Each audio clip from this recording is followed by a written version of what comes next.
Happy Friday, November 1st. We're into another month.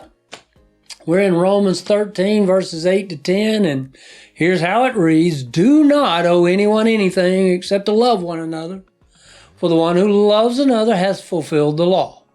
The commandments, do not commit adultery, do not murder, do not steal, do not covet, and any other commandment are summed up by this commandment, love your neighbor as yourself. Love does no wrong to a neighbor. Love, therefore, is the fulfillment of the law. Let's see who can we love today? Where do we start? We have what we call neighbors. I mean, real neighbors. The people who live on the right, people who live on the left, people who live across from us, and maybe diagonally and diagonally. There are those people who live near us, and some would say those who live within our own homes are our closest neighbors. And so yes, we can start by showing love to those people.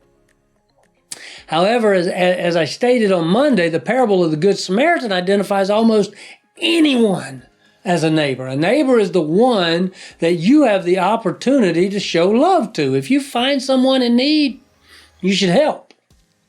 The Samaritan man in the parable showed love to a Jewish man who had been beaten and robbed.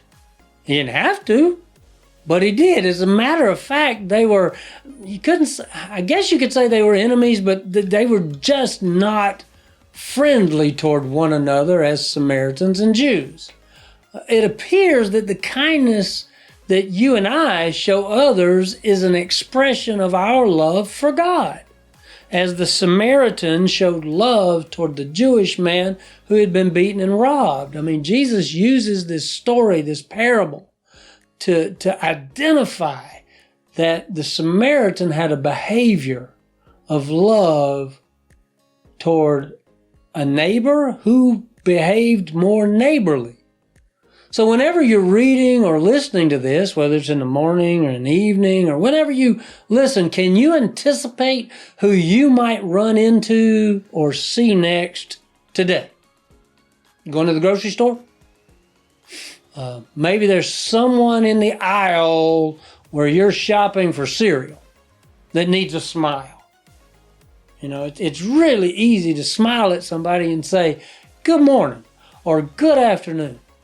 Maybe when you get to the checkout line, that person's been standing there on their feet for 4 hours. Maybe they just need an encouraging word. Maybe someone in the parking lot needs their cart returned to the little corral thing. See, we have an opportunity to greet everyone with joy. And by doing that, we might spread a little love. Whew! We'll see you next week.